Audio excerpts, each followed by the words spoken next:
অনেক দূর থেকেই চাটা খাওয়ার জন্য মানুষ আসে। ওই যেতেছি সামনের পার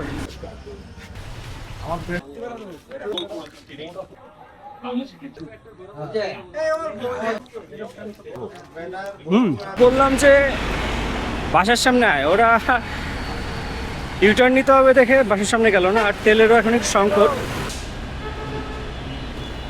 ও আজকে পুরো একদম বাস খেয়ে গেছি। হেলমেট নিয়ে ওই যেতেছি সামনের পার কোন জায়গায়? 10 পাইপ। 10 পাই। হ্যাঁ 10 পাইপে কি আছে? 10 পাইপে মজা আছে। মজা আছে? হ্যাঁ অনেক মানুষ আছে। খাওয়া দাওয়া হবে? I don't know, let's see. আমাদের আজকের গন্তব্য সানারপাড়ের মিজমিজি। এখন আর বন্ধুদের সাথে খুব একটা বের হওয়া হয় না, সবাই খুব ব্যস্ত। তাই একটু ছুটি পাওয়াতেই বন্ধুরা বললো চল আজকে একটু বের হই। তার উপর তেলের সংকট এখন দেশে। সো ওয়েলকাম টু আজকের ব্লগ। এলাকার কিছুটা ভিতরে ঢুকে গেছি, এখান থেকে আরো বেশ কিছুটা ভিতরে যেতে হবে, একটু রিমোট এরিয়া।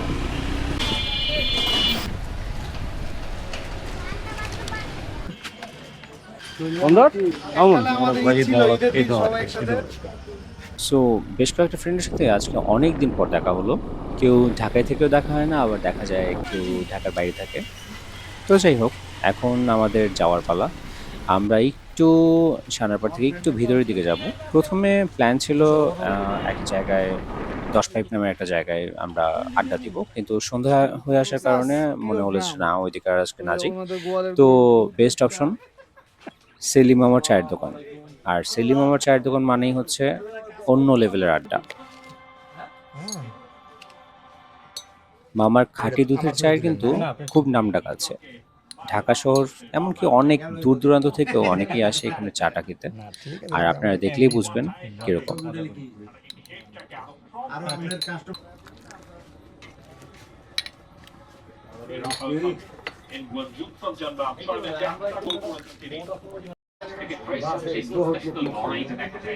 অনেক নাম না 50 জনের মতো ছিল আর কি। ওই সময় 17 জন উদ্ধার করছে জীবিত।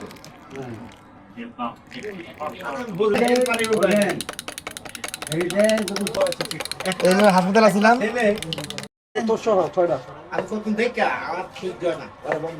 চিনি লাগলে জানাই না কালকে রাত্রে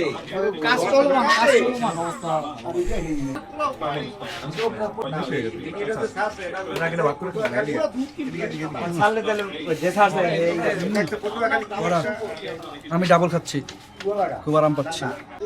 অনেক দূর থেকেই চাটা খাওয়ার জন্য মানুষ আসে। আগে আমি তো বেশি আসা হয় না, এই অনেক 5-6 মাস পর আসলাম। এখানে আসি চাটা খাওয়ার জন্য। এটার মধ্যে একটু শর্ট দেওয়া হয়েছে, প্রসেসিংটা ভালো ছিল। এটা জানেন কাপ মাত্র মাত্র মাত্র 10 টাকা। গুড। যারা চা পছন্দ করে তারা অবশ্যই এটা পছন্দ করবে, প্রেমে পড়ে যাবে, সোজা কথা।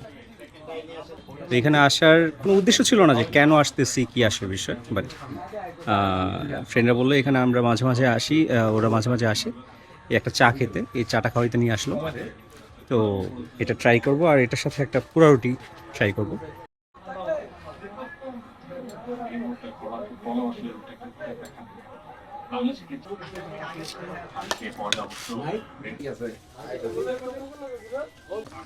কি ফিল করছো না তো কইলাম না খাইতে খাস্তা বা একবার গরম লাগে কি না একটু তোর পিট্টু না না না, বড় রুটিটা না না এ ওবি খাই যা রুটি কাপ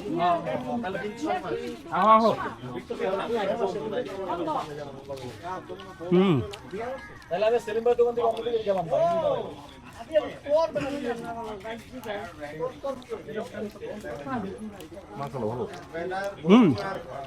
এবং বউ গাড়ির মধ্যে বেটা পাই মজাই লাগতেছে না? পুরা রুটি নাও।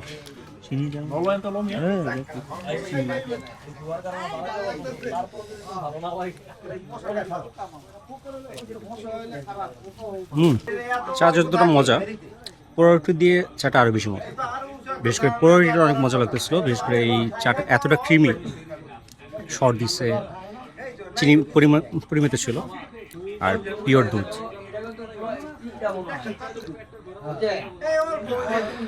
চাটা কেমন লাগছে? চাটা একটু ভালো দুধ দিয়ে বানাইছে তো, একদম পিওর দুধ, আর শর্টটার কারণে চায়ের সাথে সাথে আড্ডা এই যেন আমাদের জন্য এক অলিখিত ঐতিহ্যের মতো। আপনাদের কাছে চায়ের আড্ডা কেমন লাগে এটা কমেন্টে জানাতে ভুলবেন না কিন্তু। আজকের ব্লগটা এই পর্যন্তই, ধন্যবাদ। ঠিক আছে।